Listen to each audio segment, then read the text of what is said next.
Welcome to the Grappling Grappling Rewind Podcast. Welcome to this week on the Grappling Rewind Podcast. On this week's show, we have our second half of our CJI2 breakdown. We're going to break down Team New Wave, Team B Team, Team Atos, and Team Pedigo submission fighting. As always on the show, I'm your host, Maine, my co-host, Miranda. How you doing, Miranda? Pretty good. How are you? Doing pretty good with you saving the show today. So without you today, we would have not had a show, and I very much appreciate you coming in clutch, coming back in, and making it happen. So thank you very much again. So we are also going to talk about this week. We're going to talk about Craig Jones versus Gable Steveson, or not. We're going to talk about that. We're going to talk about how that fell apart and allegedly it seems like that now Steveson has pulled out of that. So that will also be on this episode of the show. If you were here last week, basically we're going to run the show pretty much the same way. Big primer here. Last week we talked about 4 of the 8 teams in CJI2, the Craig Jones Invitational 2. This Saturday, Miranda, myself, my wife, the rest, a bunch of people on the team are all flying out to Las Vegas to watch CJI2 in person. This will be the last show kind of at home that we do. We may do a live show or 2 live shows out in Vegas. We might not. So there might be a slight delay. We'll probably do at least one, because if not, you're not getting a show next week. That's what I was priming. Like, if something happens, Vegas do be getting crazy sometimes. We get the whole team together. Sometimes it gets Sometimes wild. all the guys decide they need pedicures, and we have to all get pedicures. Hopefully we're getting pedicures. We went to sushi, and it was great. So that being said, if there is a delay for the recap show for CJI2, that is why the on-remote shows are sometimes really hard, especially we are all flying out Saturday morning.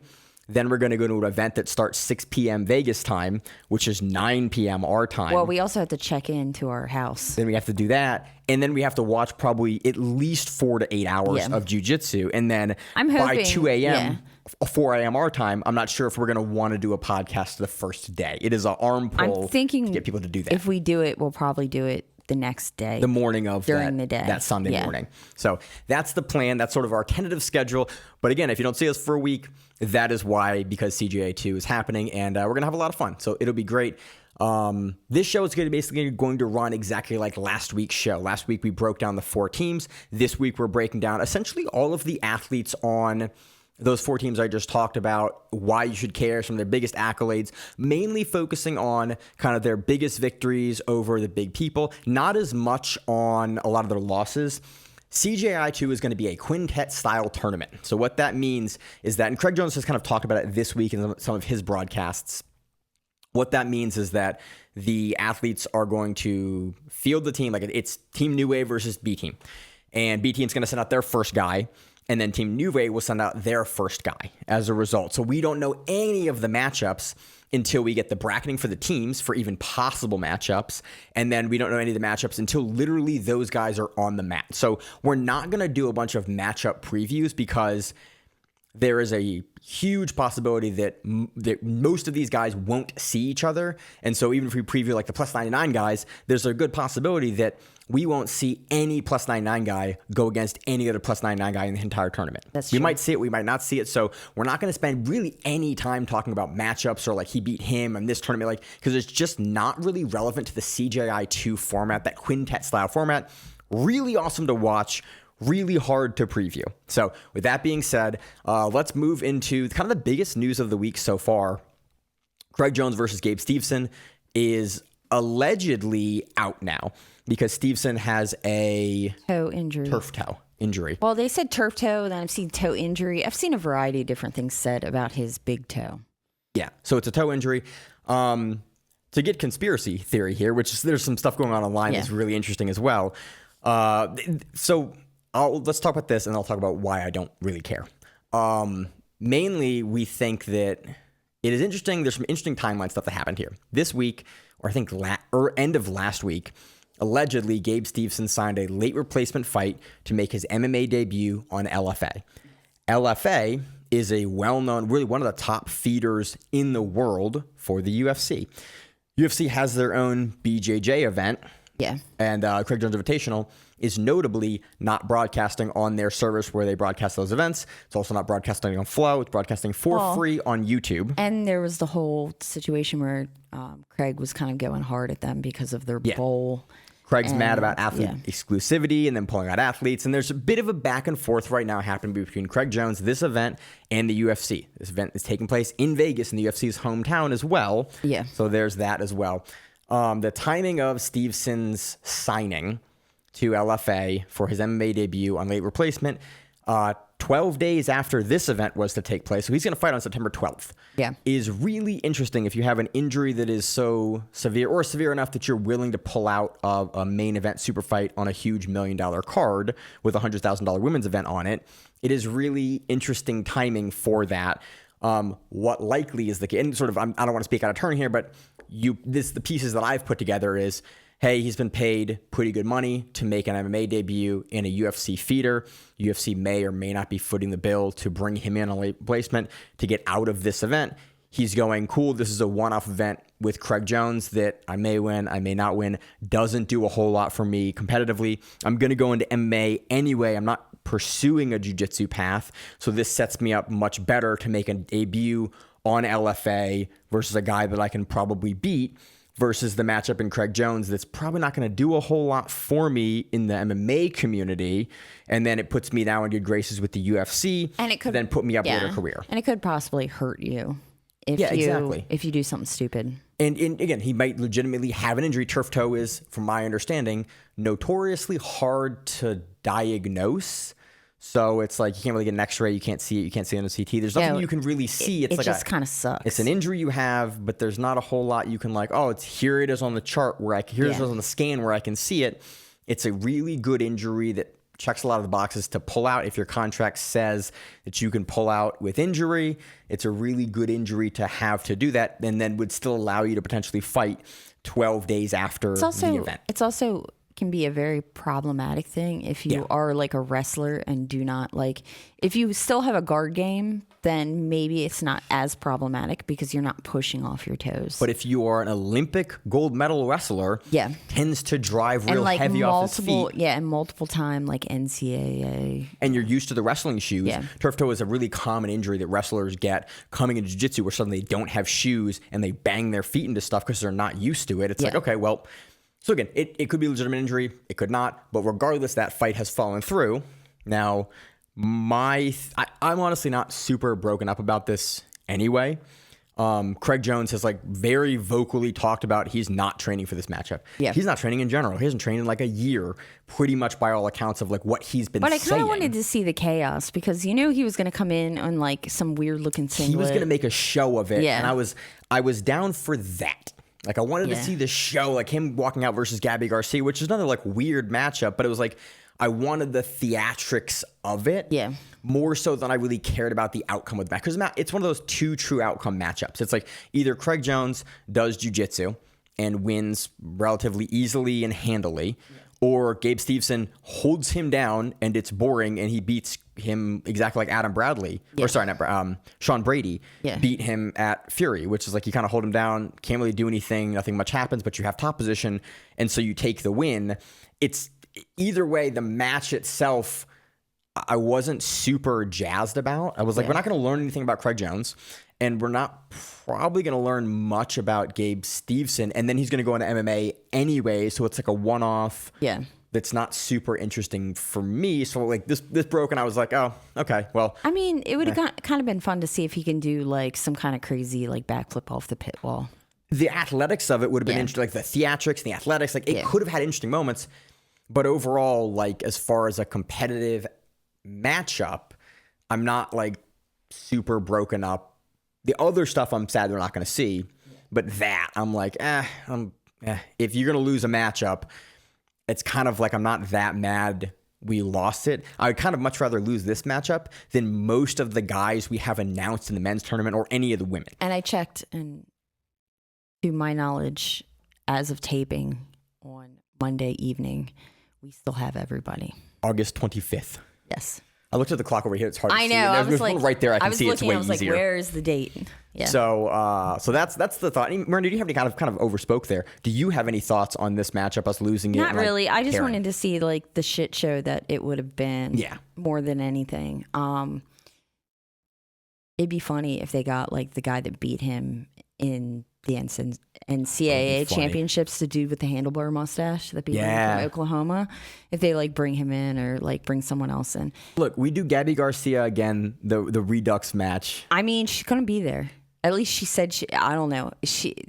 Dude, I never know. I never know because her posts are and always, her humor is like very hard to tell. Her posts are also like 30 to 40 minutes long, and I can't listen to it for that long. So I listen to the first like 5 minutes, and then I kind of go on. I got Gabby Garcia. I got you. But if you just want to see some crazy humor, you should look at these announcements that Craig Jones has been doing on people. He has been doing overtime. Every announcement. Dude, he got a tattoo. He got a BET tattoo for Elijah Dorsey's announcement. Yes. Like, that's a real tattoo. No, it's a real tattoo. It's a real BET. He got a neck tattoo for someone else's announcement in the same session. Did he really? Like this. He got the Illuminati one like over his junk. Yeah, dude. Like a while ago. Dude, he is off the rails right now. Also, he's 800K in the hole for this event. And they're hilarious. They're all great. All of they're chaos. From the financial situation that he was talking about on Reddit earlier this week, it is unlikely we're going to get a CJI3. So I'm really enjoying the chaos of CJI2. Somebody was on Reddit and they were like, where can I go for an open mat in Vegas? And the first comment was Jim Belushi's mom. Was Craig and he Jones? was like, come on, take me or something like that. It was really it's funny. always fun. Craig's a character. It's always a pleasure to watch his antics. Again, Craig is the driver, was the reason we started this show in 2017 after his ADCC run. He holds a fonder place in our heart for what he's done for the sport. I hope that we can continue to get CJIs because, again, they're super fun to be at. We were at the first one. We're going to be at the second one. They're chaotic. They're fun. They kind of bring out sort of some of the best like theatrics in jiu-jitsu in a way that I really enjoy from a showmanship perspective. I just would love for it to make money, but it doesn't look like it's going to this time, which is unfortunate. But I hope they find a way to run a third one because we're flying out to Vegas. We're flying across the country to go to this one, speak to the quality, and we got half the team together to go out, so it'll be fun. So that's all I have on that, Miranda. Anything else you have on that? Yeah. Awesome.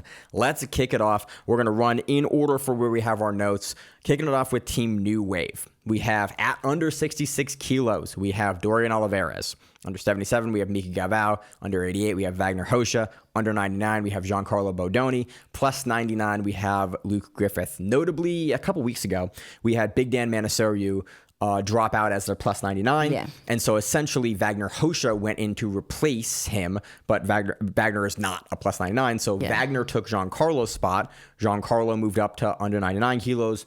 Luke moved up to plus 99 kilos, which he's gone back and forth between plus 99, under 99. Yeah. Nowadays, he can make under 99 kilos, but it's really no difference for him to make that. And he has the size, so it's not a big deal. And also in this tournament, it doesn't, for the bigger guys, it doesn't really matter. I think Giancarlo doesn't have to cut. I think Giancarlo is the only guy now that doesn't have to cut. I think Vagner will have to cut to make under 88 kilos, but it makes more sense to put, it doesn't really matter because the guys weigh in for their weight classes, and then it's a mixed bag of whoever competes against whoever. So it matters, but it kind of doesn't matter because you're not having to make that weight. My understanding is you don't have to make that weight multiple days. You have to make one time for your team. It is interesting they're doing it like this with the weight classes versus traditionally Quintet is just done with aggregate team weight, like total team weight. Like a max. But I do kind of like this because it makes the teams a lot more even, where it's like you have a smaller guy. You have an under 66 kilo. Man, I cannot say that correctly. You have a medium-sized guy under 77. You have a medium-sized guy under 88. And it gives you a stratification where it's like you don't have 3 little guys and 2 enormous guys, which is fun for its own reasons. But you do have a smattering and like a good mix of super high-level athletes and talent across the ADCC weight classes, which I like. Like I think the format's really good for that. Let's move. Actually, how I configured the notes here. Cool. I do have New Wave first. So Dorian Olivarez. We've been hot on Dorian Olivarez for a while. I always tell the story. I was on his mat when I was doing the Dallas Open for ADCC prior to East Coast Trials, and I was like, this kid is killing dudes. He's like a young kid, like 16 or 17 at the time. Yeah. Just had these headphones on. It was just killing dudes in under 65 kilo division. And we came back and talked about him. And then like a month later, we go to East Coast Trials and he wins it. And it was like, Okay, that makes sense. And that was when he was still with B Team, because he was with B Team. He left B Team and went to New Wave. Was he at B Team for trials, for his win at trials, or was he at New Wave already? I think he was. He had bounced. Yeah, I forget. he had I think bounced. He might have still been at B Wave. B Wave. Yeah, B Wave. Team. Because he went against the guy that Ethan. wore. No, well, yes. He went against Ethan. But he went against the finals match was him versus the New Wave guy. Dominic Mejia. Yeah, and it wasn't two New Wave people going against each other. It was B Team versus. Oh, right. And then Dorian became. Yeah, I remember that. Because they wouldn't have went against each other in finals as teammates. They would have made them. Though Dorian, I think, is Team Olivarez and always has been. Yes. I don't think he actually technically reps Team New Wave. I don't remember. Regardless. But I think he was with B Team at the time because I remember them discussing. I think that is right. No, because he loses to Dominic Mejia. Yeah, but that was finals. Yeah, and then he wins. I think I'm mixing this up. Regardless, Dorian Olivarez is a really, really solid lighter-weight wrestler. We saw him at AIGA a couple of weeks ago, and he's really starting to improve his passing. He's starting to improve some of the things that we were that he was making work with his wrestling background, and now he's doing more jiu-jitsu, and we're starting to see him make big improvements, and that AIGA performance was really, really impressive. Those are his big things are his wrestling pedigree and his ADCC World Championship entrant, his trials win that puts him at ADCC at 17. So he won against Dominic Mejia. He beat Mejia. In 2020. And then Mejia wins the second trials, or no? I don't know. They had a bunch of replacements. Okay. And a replacement. Yeah, I don't remember. I thought I interviewed Mejia when he won, but I might have interviewed him at silver. I don't quite remember. Regardless, that's Olivarez. Very, very good. Been at New Wave for a couple of years now and really shown a ton of improvement. You want to see his recent matches? Go watch him on AIGA. Very, very impressive. Next, at under 77 kilos, we have our first wild card of New Wave. New Wave has two wild cards. Both Vagner and Mica are wild cards. Under 77 kilos, Mica Galvão. ADCC World Champion 2024. Again, that mixed weight class, they lost some guys from that year because it was a CJI year, but still had an amazing, strong performance. ADCC silver medalist the 2 years prior versus Cade Bertolo. Again, it's Cade Bertolo. He's able to beat him, but man, it was a close and tough match. IBJJF world champion in the gi. He was stripped, but we don't really care about that. We saw him win. Abu Dhabi world pro champion, brown belt champion for pans. Just one of the best competitors in the world since he was a blue belt. Yeah. Just consistently the best guy in the world. Again, you do not win an ADCC world title without being one of the best guys in the world. Every time we see him compete, it is just astonishing how good he is. His scramble game, his technical game, his passing, his takedowns, all of it put together is just a nightmare for everyone. We haven't seen his matchup with Andrew Tackett yet, but we're not going to see that again. Hopefully, after this, we can see Mica Galvão and have that match with Andrew Tackett that we've wanted for years. Well, I think they went against each other at one of the colored belts, purple maybe. Yeah, but both at black belt when they're both the champions they are now. Yeah. So Mica Galvão was one of the strongest people in this entire event. Again, on the lower side weight class wise, but he says he wants to go up to heavyweight. So which dude can do? He's just absolutely phenomenal, one of the best guys in the world. On the other side of that, so Mica Galvão is 21, super young. Vagner Rocha, 43. Same age as me. Vagner Rocha, 43, really? Yeah. Oh, shit. Yeah. Vagner Rocha is the only guy to medal in the last 4 ADCCs. 4 of them. Because That's insane. And he's done it at multiple different weight classes. Yes. Across second place, 2019, 2024. Third place, 2017, 2022. No one else has done that. He also has a very ruthless style. He does. Wagner's one of my wife's favorite people to watch. Yeah. And we were talking about it. So back when I did ADCC rules, whenever I used to judge for ADCC, during the rules seminar, whenever Mo was kind of helping with the rules seminar, giving that, he would always talk about the level of consistency that ADCC expects and the level of like professionalism and correctness. Like you are expected to not make mistakes when you are judging and refereeing ADCC. You're supposed to be on it and make sure that you are correct. And he uses Vagner as an example. He goes, if you can't reset these guys at the opens, how on earth are you going to reset a guy like Vagner? Because Vagner is a guy that will play to the edge of what the referee will allow him to do. And if you are a pushover referee, he will absolutely take as much as he can. Yeah. But again, he'll be just a monster on the competitor on the mat. And as soon as it's over, very nice guy, super great. Got to interview him in 2019. Just, all in all, like not competitively good guy, but when he's competing, man, he is just a nightmare. So it's really interesting to have him on this new wave team because, again, he's been on the older side, but that age comes with the dude just knows how to win. Yeah, he knows how to play a rule set. He knows how to play a variety of rule sets. He has a bunch of experience in pit submission, so he's competed in the pit before. He's just a super hard guy to beat. Like, you can beat him. He's beatable. Yeah. But you have to not make a whole lot of mistakes when you fight Vagner is really the big thing, because Vagner will just, if you let a match slip away from you, Vagner will take any little opportunity to get an advantage and be able to press that advantage.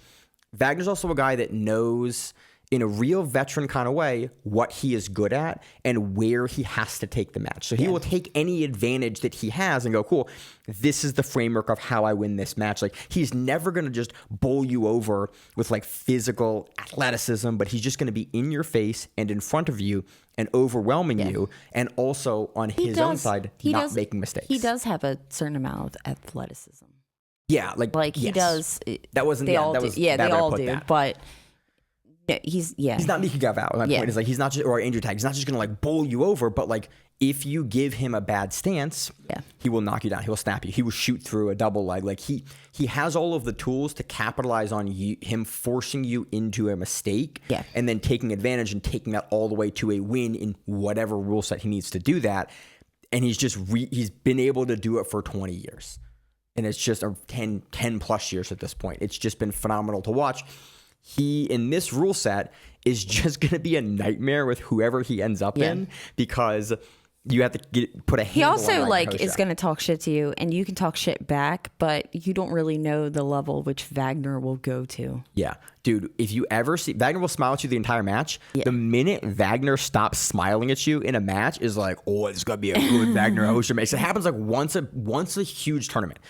He'll smile, and you'll collar tie him a little too hard, or you'll get in his face and you'll try to like match his energy, and then he'll go, oh, we're going now. And it's always amazing because you get these just worldly performances out of Vagner. And it's, again, he's one of the reasons he is one of the reasons he is one of my favorite guys my wife to watch. If ever Wagner is competing, my wife would be like, turn that on, let's watch Vagner.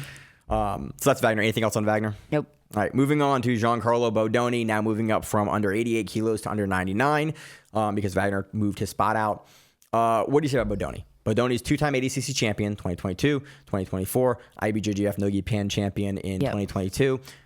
2021. It's right there. Two Bodonis. You have world-level champion ADCC Bodoni and off-season Bodoni. Yeah. I assume for this one, we're going to get on-season Bodoni. We saw him at Eiga. He looked very, very good. Had a real tough match that he loses versus Roberto Jimenez recently at that. But again, there are two Bodonis. Yeah. There is the Bodoni where it's like, oh, he looks beatable. You can beat him. Like Pedro Marino can beat him. And then you see that dude come ADCC. No one's beating him. It's not close in most of his matches.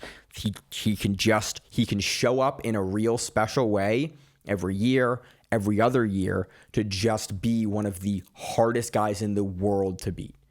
And I think that is the Giancarlo that we are going to see show up to this tournament. It's on season for ADCC. It's on season for CJI. And he doesn't have to cut weight. So we're going to see, I think, prime Bodoni looking like he does every time he wins ADCC. No one's ever won under 88 kilos twice in a row. Guys have won it twice, never twice in a row. Bodoni's the only guy to ever do that. That kind of speaks to just in a modern era. Yeah. And again, 2024 has its own kind of like asterisk there because some of the athletes were out at CJI2. There is a good chance that regardless, Bodoni wins that whole division regardless of who is in front of him. Yeah. So one of the best guys in the world. You coached against him. Remember? I did coach against him. Ferrante went against him. I know. I coached against Gordon. I coached. No, it was Ferrante went against Giancarlo. Yeah, but I'm saying like it was Gordon here, it was my ass here, and it was Bodoni there, and I was like, I'm out of my depth here. This is. I looked at Mike and me, and I looked at Gordon and Bodoni, and I went, this is a mismatch. This is a matchup that shouldn't be happening right now for me. I'm like, yeah, I'm gonna outcoach Gordon right now versus the Pans champ. At the time, at ADCC East Coast Trials. Yeah. Versus the Pans champion. I was like, cool. And that was a great moment for me of coaching, but also like really made me want to step up my coaching in that moment as I watched like just being unable to coach out of the problems that Bodoni was creating. Yeah, I did coach again. I just remember. Did you take a picture? There's a picture from the back of that happening where it's like it's my back and the Grappling Rerun shirt, and then Gordon in his cowboy hat there, and you see them like so. There's a picture of it somewhere. I don't know. But yeah, it's Giancarlo's last match of day one for ADCC East Coast Trials 2020. Yeah, and 2021 is when it would have been. Yeah, it was 21. Yeah. Jesus, how time flies. He's a monster, one of the best guys in the world, inconsistently. In less the major event than consistently. Yeah. Such a tale of two Bodonis here. Let's see. Luke Griffith, South African champion, winner of ADCC Trials 2022, 2023, IBJJF World No-Gi champion 2022, 2023 at brown belt. Now a black belt. He is ADCC World Champion, at the World Championships, second place 2024. Again, with a little bit of an asterisk there because it was a CJI year and there was a lot of talent that wasn't in the division. But still, he beat almost everyone that showed up except for one guy. Yeah. Like, Luke Griffith is a monster. Has a win over Conor Duarte. And Victor Hugo. Is it? He's number one is Victor Hugo. He does? Okay. I always forget he beat both of them. Says right there. Oh, right. It's on our notes. Awesome. So meta performance. Wins over Roosevelt Souza, Big Dan Manisouriou. He loses to Felipe Pena in the final there. 2 ADCC Trials wins. Beat Conor Duarte by sub at 5x Invitational and Victor Hugo, who's number one. Yeah. You beat the number one and number two guys in the world. Two guys that have wins over Nick Rodriguez. You beat them both. Luke Griffith is a monster, and he's 24. To be at under 99 or plus 99 and be 24, like... He's a big man. Jesus, man. That is a recipe for being a nightmare for everyone. And highly coachable, pretty athletic, knows how to use tactics. Again, go watch him and John Danaher talk about the performance against Conor Duarte. Where it's like, oh yeah, we saw he does this. And the way they break down exactly what they were looking for in that match makes you just go, oh, you're going to be a problem for the next like 15 years. You're going to be a problem for as long as you want to be a problem. If at 24 years of age, you can make these identifications in the match, stay that diligent for that long against Conor Duarte, and then bring him into your game and then submit him like that. Yeah. It is a wild combination. Luke Griffith is going to be a massive problem for anyone in this tournament. Again, you have wins over number one and number two in the world. I do hope we get the Nick Rodriguez matchup. I don't know if we're going to see it, but I hope we see it. Because I think they went against each other a while ago. Who? Luke and Nick Rodriguez. They did a while ago, not recently. Okay. It was EBI, wasn't it? Yeah, it's like an early EBI. It was one of the EBIs, one of the last absolute EBIs that had a bunch of names on it. I forget with like Big Dan was in it. I think EBI. It was the absolute one. Yeah, I think that's what it was. He's a problem. So that is Eddie Bravo Invitational 20, the absolutes. Yep. And 10 on 2023 of 2022. Yeah, I think we talked about it on the show a couple of years ago. So that is Team New Wave, definitely one of the stronger teams in the tournament. For what we just spoke about, coached by John Danaher. Now let's move on to B team. Anything else on New Wave? Nope. Let's move on to B team, coached by Nikki Ryan, which I think is so funny that Nikki Ryan is like really now moved into the coaching role. I would love to see, again, I like Nikki Ryan. I think he probably is much better suited in a coaching role than a competitive role, given kind of his slew of injuries across the years. Yeah. I liked Dima as a coach. I really liked the approach that Dima brought to that room. So it's cool again, but it is cool to see Nicky Ryan, kind of a homegrown B team new wave guy, Danaher guy coming he's he's good at watching jiu-jitsu and being able to pick things out. He's a good strategist. He's a good strategist and he's very knowledgeable. It'll be interesting when you have somebody that is at the same level, like the same kind of social level, contemporary, as the competitors, being their coach, because sometimes that dynamic is weird because your coach has to kind of be able to tell you what you need to do when you maybe don't want to hear it, and like be able to impose. Yeah, like Ethan Carlston, he's younger than Ethan Carlston. Ethan Carlston is and I mean, I guess I have heard Nicky Ryan get like mouthy with them. Yeah. So it is possible. It's just, will they listen and will they do? Yeah. He seems, we hear him on the podcast, stuff like that. It seems much more like kind of a friend dynamic than like a coaching dynamic. Yeah. But again, some people work better with that dynamic. Yeah. And, it's all about the team you have around you. Maybe I think a lot of the guys at B team probably will work better with that dynamic, but you never know. And it's a kind of a big, this would be the first, not the first time, Nicky Ryan's usually in the corner of all of the B team guys. We've heard him coach. He's a very good coach for years. It is just interesting now to have him named officially as the coach here. It is an interesting wrinkle in this entire event. So moving on, under 66 kilos, we have Ethan Carlston, Canadian, ADCC Trials winner 2018, 2017. He's a Polaris champion. He has a bunch of IBJJF wins too. Yeah, Ethan's just been around for a long time. But I think they were all at Brown. Yeah, I don't think he did IBJJF after Brown. Ethan was like a 6-year Brown, but Ethan was the first guy on BJJ Heroes to have a page that was not black belt. But it was because allegedly, wasn't his like purple belt like a month long or something stupid like that? One of his belts, because I've heard him have this conversation Is that before. What it was? And it was something like, because he was going to Henzo's, but he was still technically under Faraz. And something about somebody gave him a belt too fast, and that's why he wound up having a brown belt for a long period of time. Regardless, like BJJ here, Ethan Carlston as a brown belt was competing at such a high level so consistently. BJJ Heroes, he was the first guy to make them break their rule of like, fuck man, we have to give him a page because he has so many of these notable guys that he's competing against. We need to have a record of this somewhere, and there is another record site available, so we have to give him. And nowadays, there are many more people that are colored belts that go on to become, world champion level black belts that get pages a little earlier. Yeah. But it is still a very small list of guys that have done that, and Ethan Carlston was the first guy to do that. So it kind of speaks to, again, just how the longevity of his career. Again, your trials wins. I think like the best win. So the best wins that he has. He has wins over DeAndre.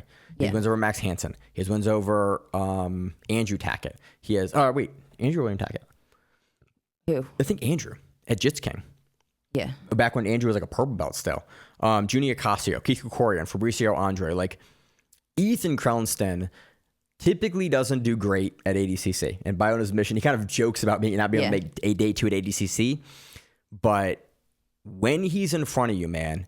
He is incredibly hard to beat. He's got good wrestling, he's got good takedowns, he's got a good guard, he's got good back takes, he's got good leg locks. There's not a specific area that you can really throw Ethan Carlston in where he's not going to be a contender in the slightest. CJI2 is on Smooth Comp. Yeah. I didn't know it was sitting on Smooth Comp. Yeah, it's on Smooth Comp. We don't have a lot of information on it on Smooth Comp. They don't have like the lineups for it, but they do have the athletes on it on Smooth Comp, which is nice. So hopefully when we're in the arena, we can follow it there. Yeah. So that's Ethan Carlston. Anything else on Carlston? Nope. Moving on. They have a rule book. Yeah. I didn't know it was sitting here on, or I would have, You would have perused it earlier? I would have perused it and looked at it. So Joseph Chen, 21-year-old, he wins ADCC European, Middle Eastern, and African trials in 2023. He wins Asian Oceanic trials in 2022. He's a dual citizen South Africa and Germany for how he does both of those trials. He's been at the B team for a couple of years now. Used to listen to the Grappling Rewind back in the day. Always think that's kind of really funny. It's funny. He lives in Shanghai. Yeah. Like normally. Yep. He's like all over the place. Yeah, he's a world traveler for sure. It was funny. I remember I first talked to him because on the podcast back in the day, Robert Whitaker, when he was UFC champion, did Asian and Oceanic trials at one point. And I couldn't find any of his matches. And Joseph Chen DMs us on Instagram kind of out of nowhere and like, hey, I found the matches, and like sends me the link to the matches. And it was one of our first interactions with Chen ever. And then like years later, he would go on to become like one of the best. But he was like, I think 16 or something at the time, like young at the time, or 16, 17 at the time.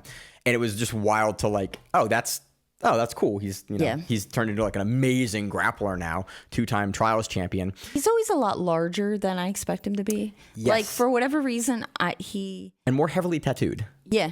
And I think the tattoos was the first time I realized that was when I went to Main Character and he was there, because I don't think he had spats on. I think he just had shorts on because it was like 1,000,000 degrees. And I was like, when he fought Varela, for the second time, I was like, his legs are covered in tattoos. Yep. Like, and I never noticed. It's always interesting when you see guys up in close. They're huge.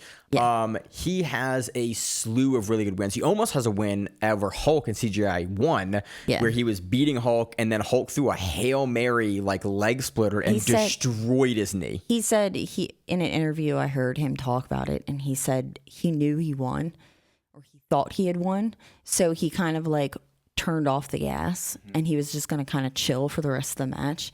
And he had to go like 30 seconds left. He like, didn't have much. It was the third round. He won, and that's why it kind of happened. And Hulk is a monster, man. He said he has to learn the fact that like you can't take that. You can't.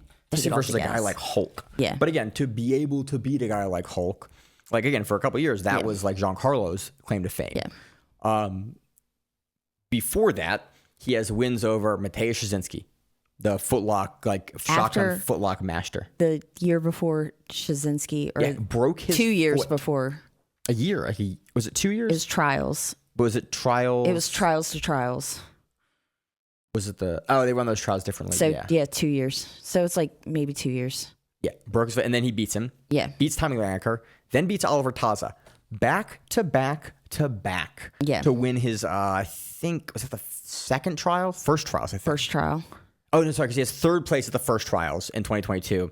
He wins 2023 trials. To win the 2023 trials, beats Mateusz Szczynski, Tommy Lanniker, Oliver Taza, which was just crazy. He has 2 wins over Andy Varela, and the second one was oh, wow, like Joseph Chen knows exactly how to deal with Andy Varela, and it was very much one-way traffic in a way that we don't see a lot of guys put Varela into a problem like that. Yeah.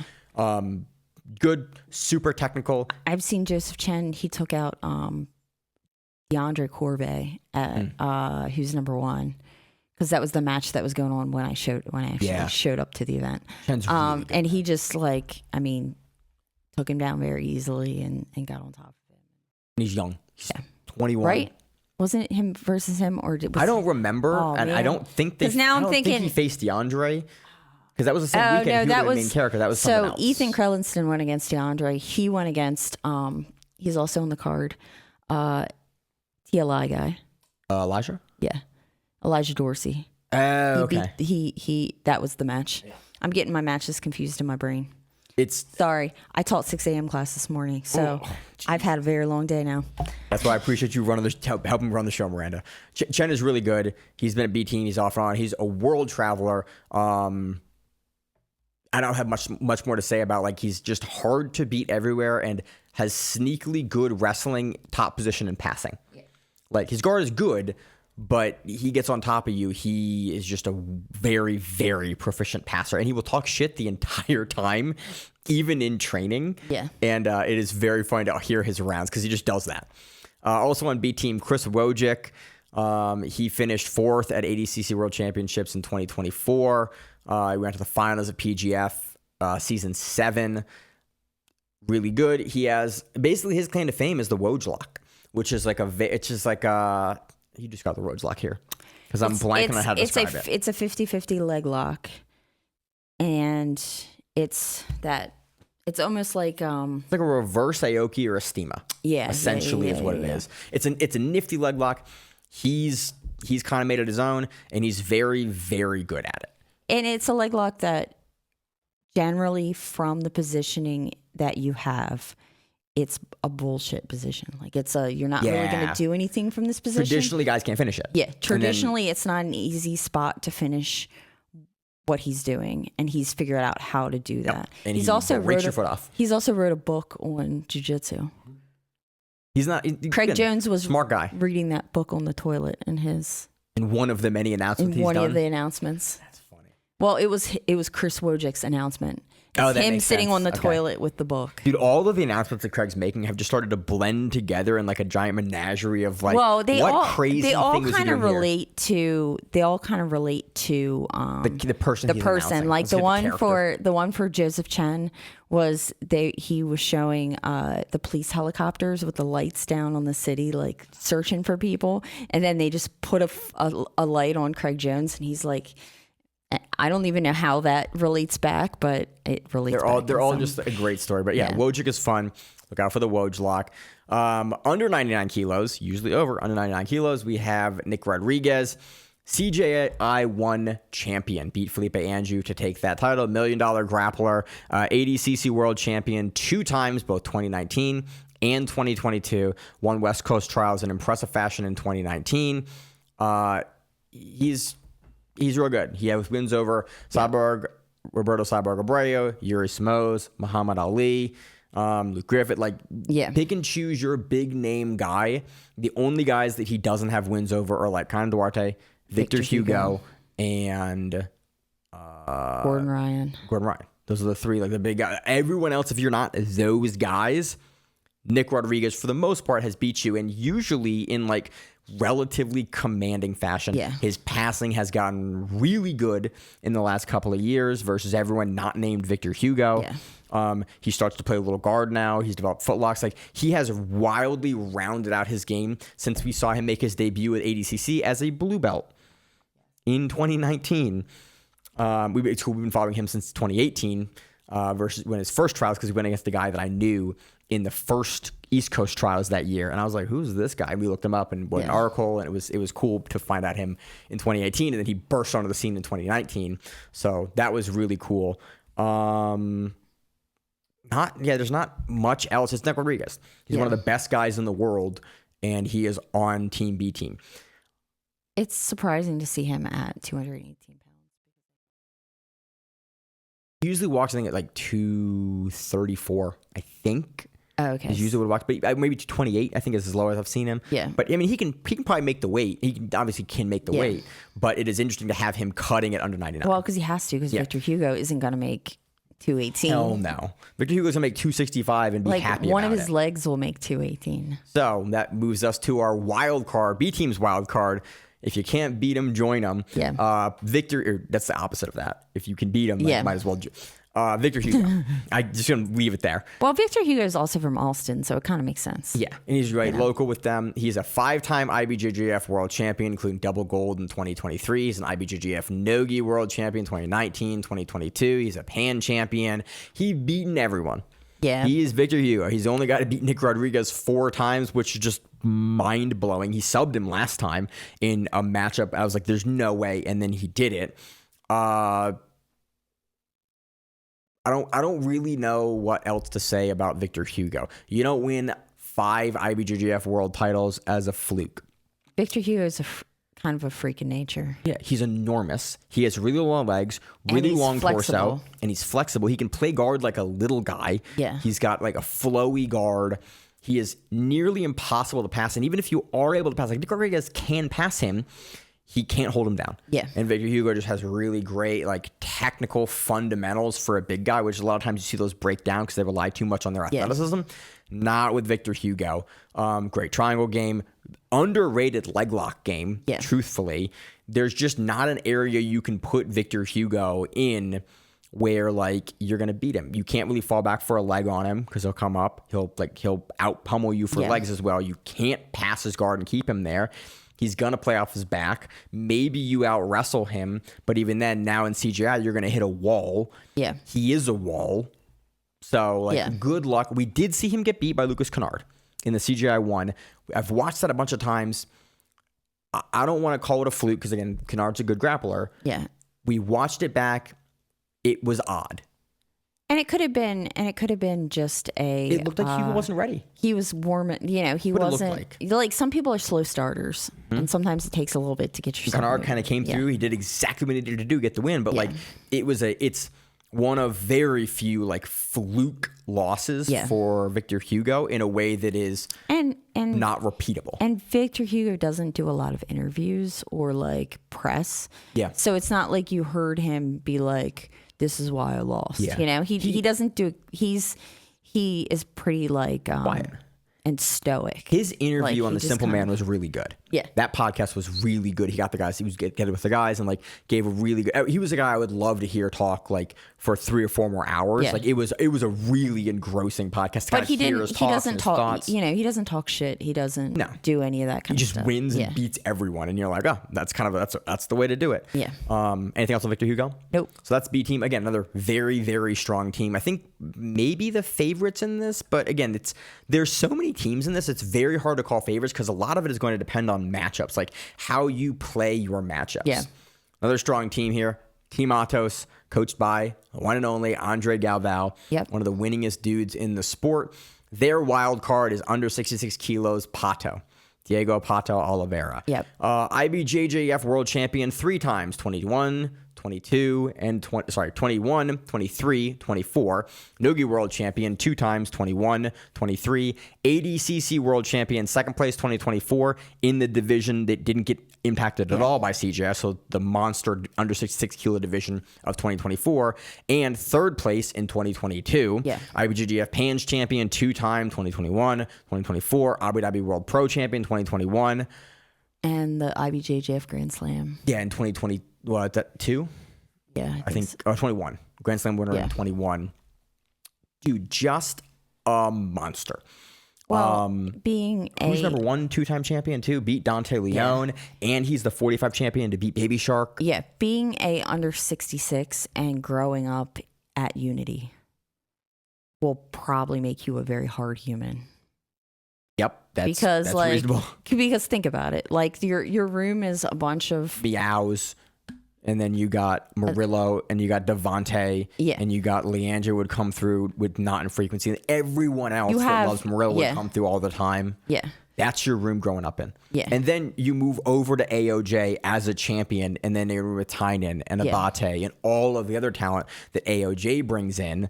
And then Atos went like, yeah, we can bring in a guy. Yeah. Give me Pato, please. Yeah. And Pato was like, yeah, I'll do absolutely. I don't give a single shit about that. He went against Victor Hugo in ADCC. Like, Pato is just a gangster. He went against what I always talk about. He went against Kynan. And Kynan had to put his knee on his face to make him. But not, it was Kynan. Yeah, Kynan goes, not doing this today. You're too good, man. No, little man. Dude, Pato is just insane. He's incredibly hard to pass. Pass his guard. He has some of the best passing in the world. Like, I've been watching some videos of him passing this week. Somebody did a breakdown on like a really interesting cup grip that he uses to pass with, and there's like 3 or 4 examples of him using it. And I'm like, oh God, that is a nightmare. I don't even know how you would deal with the gripping sequence that he's hitting you with. It's a Kimura trap gripping sequence, but it's like a preemptive one where he's like getting the first grip and then he's jumping over for the second grip, and it's like, cool, either you give your back flat or you roll in and he gets the Kimura. So it's like, cool, enjoy this. He's just elite, world-class, world champion level guy. Really great wild card for Team Atos. I hate that more trap. I hate it as well. And he's amazing at it. One of these days I need to remember to actually study it, and I hate it. I'm terrible at it. I'm bad at it, and every time somebody does it to me, I get pissy about it, and I start like mouthing off for no reason except for it pisses me off. There's that. So under 77 kilo. Anything else on Pato, by the way? No. Under 77 kilos, we have Ronaldo Jr. here, 28, IBJJF Nogi World Champion in 2022, and he's an IBJJF Pan Champion, both gi and in Nogi. 2023 Nogi World Champion. Yeah, I just said that.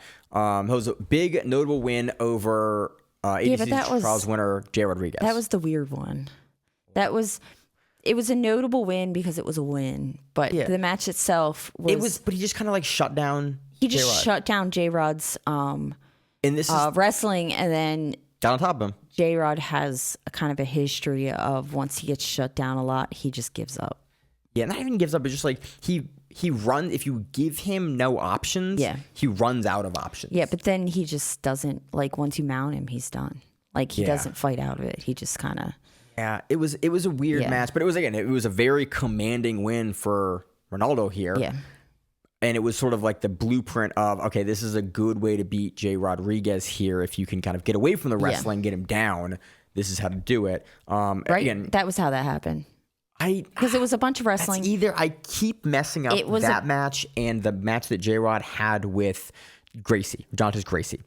I always flip those two matches, and I always forget which one is which for some reason, so I don't... Well, this one was the one that this was a match that everybody got really confused about because it is of how it's scored. Because everybody expected that J-Rod would win it because of it being scored in like thirds. Oh, that one. I remember this one. This is a weird one. But I'm thinking about the Jontas Gracie match. Is the one that he gets on top of him. And Jontas Gracie but he has some good moments in it. But Jontas Gracie like shuts him down. I'm conflating those two matches. No, this one I'm getting confused too now that you tell me, because I think this is the one where it's just like a bunch of wrestling exchanges.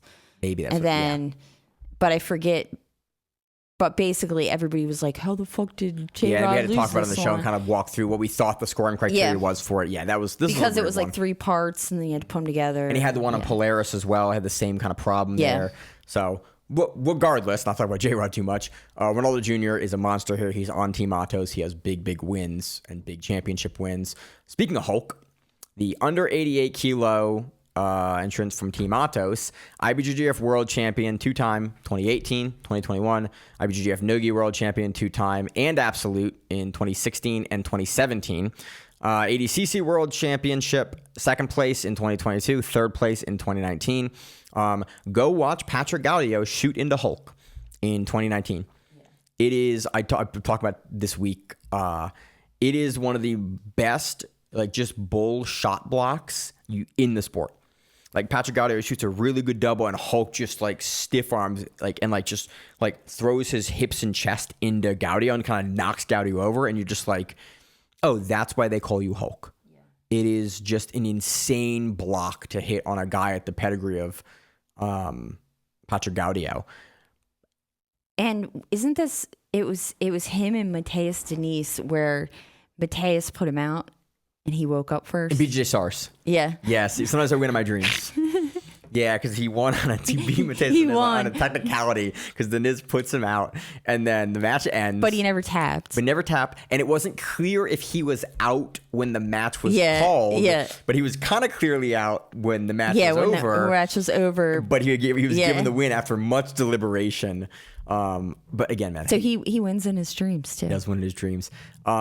He has a win over Joseph Chen from CJI1, which Chen was beating him, but he then pulls out blows Chen's knee out to win that one. Always in it. Yeah. A guy that is just not going to give up.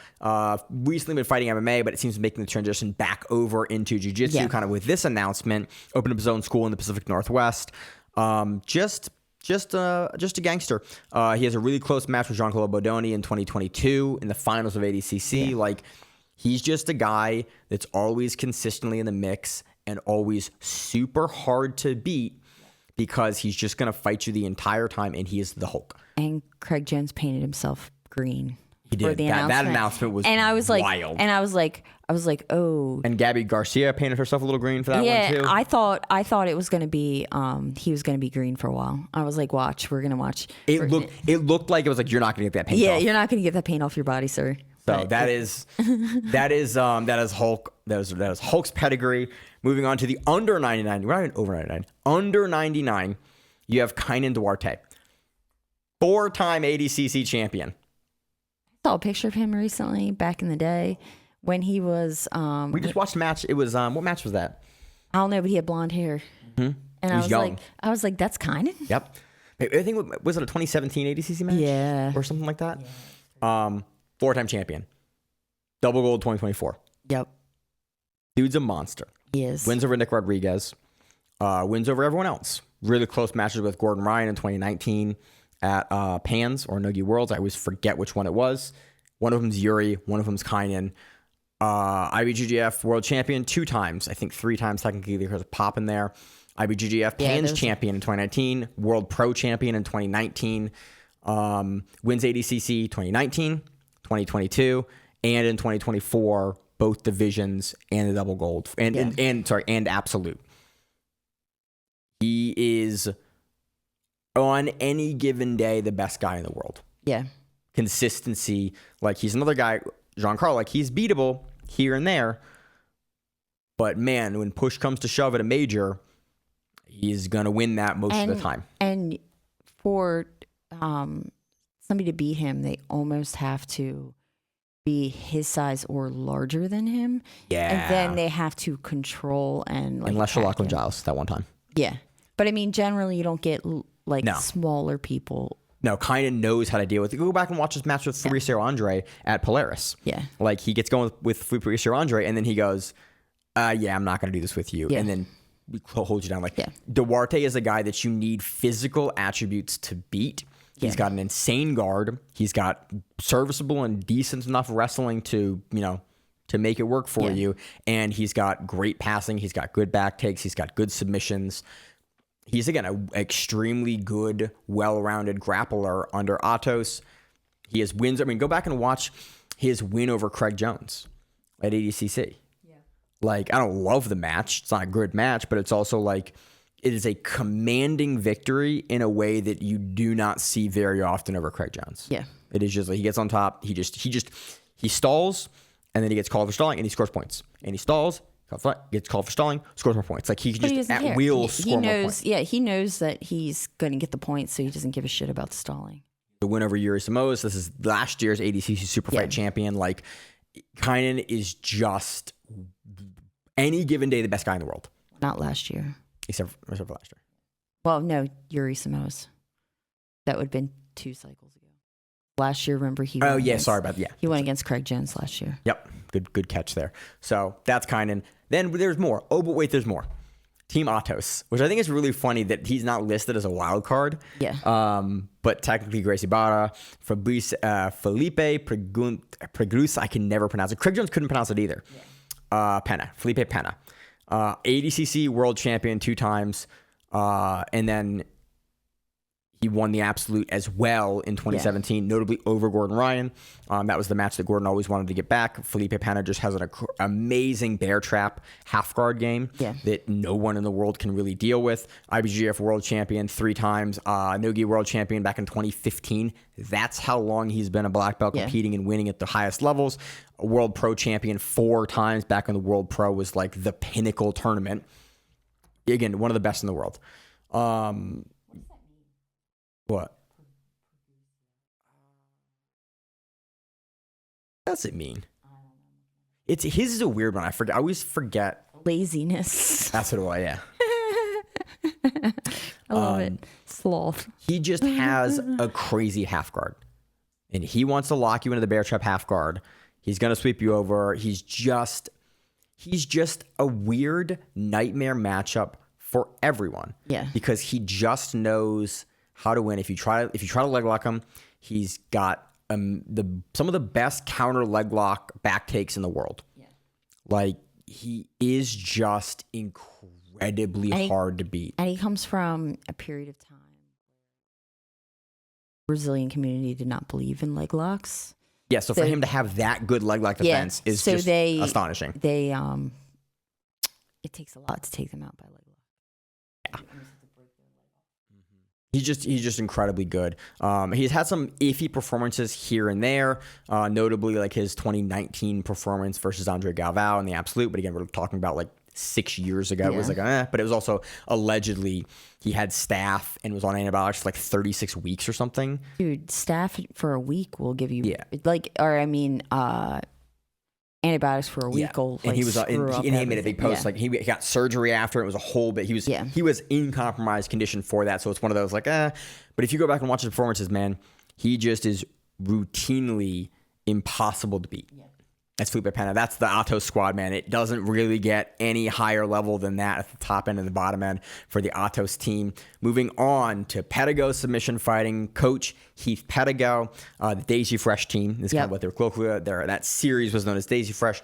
They fought out of the Daisy Fresh laundromat for years. They now have a nice new gym as of a couple of years ago. Under 66 kilos, we have Dante Leon's prodigy, Max Hansen. He's under. I guess he is under. Dude, he is cutting hard. It's he also looks like death right now. It's also because he competes in like every division known to man. He goes from like 85, but he also weighs in under 85. But Max Hansen is like, we called him for years the regional champion king. Yeah. If you had a paid tournament for a regional event, Max Hansen was your champion at one point. He was finishers champion. He was Zapatero champion. He was Midwest finishers champion. He was like, if there is a regional title with money on the line, Max Hansen is going to come and he's going to beat all of your top guys, whoever it is. Even if other big names show up, Max Hansen will beat them at that tournament. Midwest champion. Yeah, Zapatero. Everything, man. American Nationals. Yes. Also Canadian. Yep. He's Dante Leon's guy. Nogi Pan's champion in 2024. Max Hansen is a really interesting guy in this tournament for a couple of reasons. On these like regional shows, he is an absolute bulletproof killer. Incredibly hard to beat. Yeah. He makes these step ups to like shows like Who's Number One or like big like the pinnacle shows, and he has had some stumbles at that level. And it's been always really interesting because like he'll go to the regional shows and he'll just continue to kill it. And then he'll have these mixed performances on the big shows. Again, notably has a win. Was it Johnny Grippo recently? Yes. Yeah. And it was a close match, but it was like you don't beat a guy like Johnny Grippo unless you're on that level and you're really, really good. Yeah. So he can do it. We know it can be. Again, he has big wins over tons of guys. I'm curious for him making such a big cut to under 66. Yeah. Because I think he usually walks around like he usually competes at 55. That's what it seems to be. I think you've seen him at 45. 77 kilos, 73 kilos, 84 kilos. Yeah. He'll bounce up in weight. We have not seen him at under 66 in a while. I mean, this isn't like the UFC, so they can bag him back. So as long as he can cut it, they put a couple bags of fluid in him. And they'll bag, liquid IV bag him back. Basically. You know what I mean? And if you hold off, right, and you don't make him go for a bit, you can get him back pretty well. But it's still like he is notably a guy that it's not going to be pleasant. This is going to be a tough cut for him. I'm curious what he looks like making that hard cut to 66 kilos. Speaking of guys that have made any weight they want. Also, by the way, Max Hansen, to his credit, weighed an absolute champion at American Nationals. Yeah. He's not competing at 66 kilos. That's gangster. Dante Leon, ADCC third place in 2022 and 2024. Yeah. IBJJF world champion back in 2019 and 2022. Again, 2 third place medals at ADCC. Yeah. He also did IBJJF the one time at heavyweight. Remember? And won. It was like Charlotte Open or something like that. And just won. He goes to 85 occasionally and wins. No, it wasn't. It was a bigger one. It was like Worlds, right? Because he won against Devontae Johnson. And I remember it, and it was heavyweight. Yeah, and it was something that we watched on TV, so I know it was big enough. I'll look it up, but... wins over PJ Barch. He has, like... I'm trying to think of other big notable wins. Again, his wins over Ethan Krellenston. Dante Leon is a guy that bounced from, like, 77 kilos to 88, came back down, did 155. I know Dante Leon primarily as a 155er. That's like where he has done the lion's share of his work in my mind for like the professional scene. He has an amazing R guard. He has an amazing like scoop half guard game that he plays. We've talked about it now more recently in the last couple of months. Incredible guard work. Dante Leon has these championship wins and wins these big events with his guard. He is super hard to pass. It was hard to leg lock. It was Nogi Pans. Okay, that's what it was. He did it at 97 kilos, which is like crazy big for him. He has very good wrestling, and he can press like 110-pound dumbbells. I know, it's something ridiculous, which is insane for a guy at 77 kilos that can make the cut to 155. He has a strength coach. It's called something barbell. Yeah, and you can tell. Yeah, Dante Leon is freakishly strong. Has really good wrestling, has a great guillotine choke. Like just overall a very, very well-rounded grappler. And it's awesome to have him on Team Pedigo. Again, he's been his coach for a while now. Also Canadian. Also Canadian as well. We have a lot of Canadians in this. They do. I didn't think about that. Which is great. Yeah. Under 88 kilos, Jacob, the Hillbilly Hammer Couch, East Coast Trials winner 2023. I got a chance to interview him. That was fun. Multiple-time IBJJF Nogi world champion and multiple for the colored belts. Nothing at black belt right now. Big wins over J-Rod, Elder Cruz, Roberto Jimenez, David Garmo, Santiago Elias. Yeah. Just the slew of ADCC contenders in trials and other ADCC lead-up events. He is hard to beat. He has a phenomenal saddle entry or reverse, not reverse close guard, false reap entry into the leg locks. Yeah. That is where he makes his hay. Great guard player, long, lanky, incredibly strong. Going to play guard, going to go for your legs. And I think he submitted everyone at 2023 trials. I believe he won, so, yeah. 7 in a row. Just crazy runs. He is incredibly strong and hard to stop from doing the thing that he wants to do. Yeah. And as a result, he just takes guys Unless you're Gordon Ryan. Unless you're Gordon Ryan. I mean, that's the one match it was but that was also when Gordon Ryan was. Yeah. And also, it was a more junior couch. Yeah. I think it was a brand new black belt couch or a brown belt couch still or something. It was after. I thought that was 2022. I thought that was prior to the trials win, was couch. Because it was right after the Daisy Fresh series is when they had that matchup. Yeah, I think Jacob filled in for someone else. Yeah, and I think the couch win was. I'm sorry, the couch match that Gordon had was, I want to say 21 or 22, but I could be wrong about that. Looking. Okay. Give me a second. Yep. I'm going to stall for time here. Pause. 2022. Okay. So it was prior to trials one. Yeah. Because I know he made a bunch of big improvements. We trained with Gordon for a little bit, and he made a bunch of big improvements to then allow him to win the 2023 trials. Yeah. After that matchup. So that's couch. Anything else to say on couch? Moving on to the under 99, Michael Pixley. Michael Pixley had the biggest win of ADCC. He has that big Uchimata win where Margali posts and breaks his shoulder out, and then he gets Darst. Yep. That is Pixley's biggest win. I think a crazy win. Very, very good wrestler. We haven't seen Margali back. We have not seen Margali back. It has been an interesting year since that matchup. The big thing with Pixley is the wrestling. I'm really curious how his wrestling is going to fare in the pit. Well, I will say that they Pedigo has a bunch of wrestling clubs around them. So a lot of college wrestlers, they have a lot of college wrestlers that come in because I think they have a wrestling program, if I'm correct. Okay. So he still gets a good look of current trends. So it's not like he's kind of went away building from jiu-jitsu bad habits that you will in wrestling. Yeah. My big kind of concern with Pixley is a lot of times he struggles passing. Yeah. We saw that versus Lovato, and guys really have keyed into this. Yeah. And Pixley has become a game plan problem where it's, here's where he's strong, here's where he is not strong, here is how to play this match. And I'm just curious with the strength of the people in this tournament. Yeah. Most of them will be able to go in and play the correct game against Pixley. And that's sort of my concern with him in this. But again, that win over Margali, man, that has aged. Margali was at the top of the game then when he did it. And again, he wins trials to get there in the first place. He's a Division II national champion in wrestling. He's definitely a force in this division. Moving on to plus 99, we have Brandon Reed here. We saw him in the last CJI. Did we? Yeah, we did. We did. Again, another wrestler coming out of Pedigo. He's an NAIA wrestling champion. Most of his stuff has been in collegiate wrestling.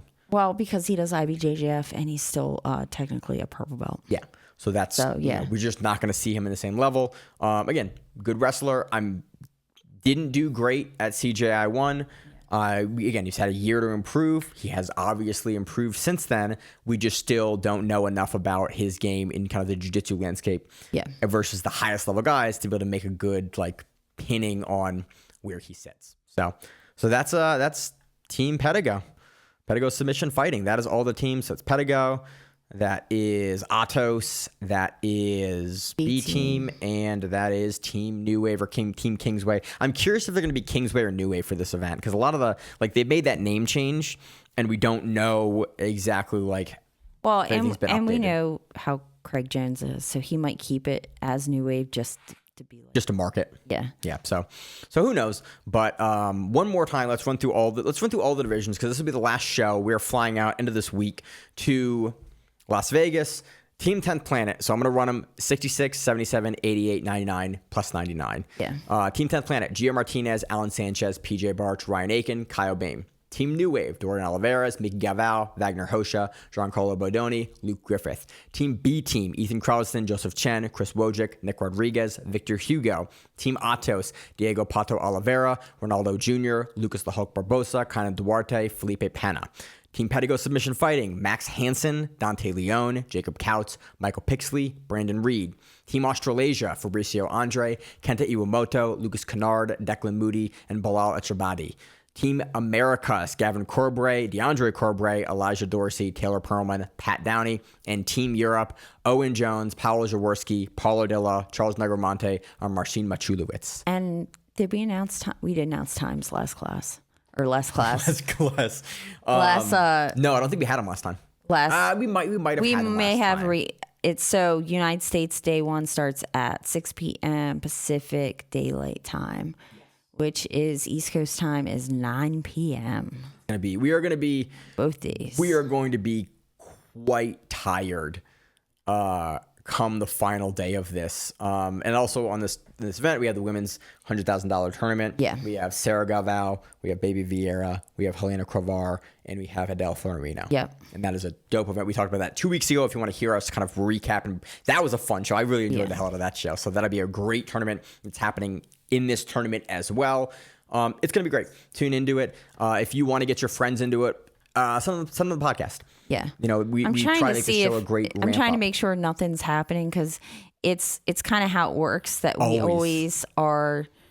We press end on the podcast and then major news drops where it's like, oh yeah, this team is out now. And you're like, I'm sorry, what? We just previewed that entire team. And it's like, oh, it's this team instead. Every major event that happens. But it's kind of the nature of combat sports. We had the big kind of change up with Gable pulling out of this matchup. Yeah. I hope that is the one that we get for it. Again, everyone else seems pretty healthy. It's a big $1 million tournament. It really it should be good. We have had a couple of changes, like Big Dan was out of the event. Levi Jones-Leary is out of the event. Kenta Iwamoto replaced him a while back. Big Dan was replaced by Vagner. But really, I think that's the only replacements that we've had so far that I can remember offhand here. Yeah, I don't see anything that's happening, but that really doesn't mean anything. It's possible. But it'll be great. I'm absolutely super excited for it. We have a ton of rematches that are possible here. We've talked about most of them on the last 2 episodes. 2 weeks of preview for this show. We're gonna go out. Miranda, anything else you got going on this week? No, I need to pack. I need to get my shit together and make sure that I don't forget anything. Because I have our pool floats and all that kind of stuff that I need to Buy those out. Well, I was going to mail them. I thought about putting them in a box and just mailing them to where we're staying at. But I think I'll just put them in a bag. I'm flying American, so I get bags. Yeah. We're down to Rachel and I are flying out for like 3 days. We're flying out Yeah. Saturday, Sunday, leaving Monday. Yeah, so I'm going to bring like my backpack. Rachel's backpack will probably be our clothes and our training stuff. Yeah. Mine will be like a camera, microphones, lab. Yeah. Like it'll be my backpack will just be the podcast stuff. Yeah. Like the bare bones remote recording podcast setup. Most men I know don't y'all don't carry a lot to begin with. I carry so much stuff when we travel. Do you? I carry but also I'm usually carrying all the podcast Yeah, stuff. but now you have the little podcast. I do have the little podcast square that we've tested thoroughly before this studio space was built. So we know it's nice. It works. And I'm in for it. I'm super excited. I can't wait. And that's it. So, any closing thoughts? Nope. As always in the show, I am your host, Maine. I'm the co-host. Miranda. We have the Grappling Rewind. See that where it is. Stay safe. If you like the show, please consider sharing it on Facebook with the folks at your gym. It's the best way that we grow the show, and we really appreciate it. You can reach out to us on email. We also have Instagram. We have Facebook. We have Twitter. We have Google+. Until that shuts down. We have a website. If you have an event you would like to have us cover, please let us know. If you have a name, like most people do, and you'd like to have us stop butchering it, Let us know. reach out to us. The show is also available on YouTube, Spotify, in addition to iTunes and every other podcast service. We very much appreciate your time, and thank you.